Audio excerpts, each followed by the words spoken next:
It's filled our social media feeds and the night sky recently, the Northern Lights. If you weren't able to catch a glimpse of all that glimmer, KIMT Storm Team 3 meteorologist Travis Clark-Smith is shedding light on when we can next expect the spectacle. In the light of day, this gravel road that I'm standing on northeast of Orinoco is just that, a gravel road. But over the weekend, in the dark, many people congregated to this very spot to look at something that rarely happens around here.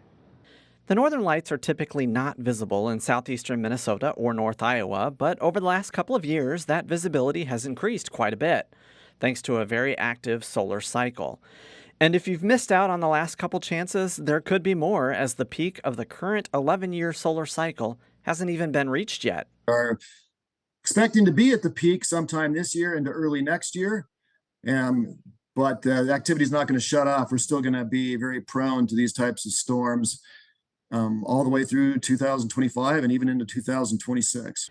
Sean Dahl of the Space Weather Prediction Center tells me that this cycle that began in 2019 and will continue until 2030 has been even more active than previously predicted, and we should be prepared for intense geomagnetic storms, much like last weekend's event. The aurora, as beautiful as it is to look at, is just one effect of the solar storms, but it can degrade or damage spacecraft and satellites high above our atmosphere, which can cause problems here on the ground. Farmers, which Minnesota should be interested in, trying to do their planting, and they're using precision GPS all the way down through into Nebraska at the very least. They couldn't operate some of that equipment. It was just too incorrect, way off. It was sending them backwards and in circles. The negative effects of extreme solar storms are thankfully minimized by the work of the SWPC in conjunction with many partners like the federal government, local utility operators, and other service providers to prepare for these events. So keep your camera ready and your eyes to the sky as we look forward to seeing more of those northern lights.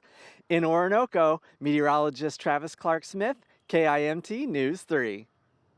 Travis should know our cameras are always ready here at KIMT News 3. Well, if you want to learn more about the Northern Lights, the Space Weather Prediction Center's website has more to explore. Just look for a link in this story on KIMT.com.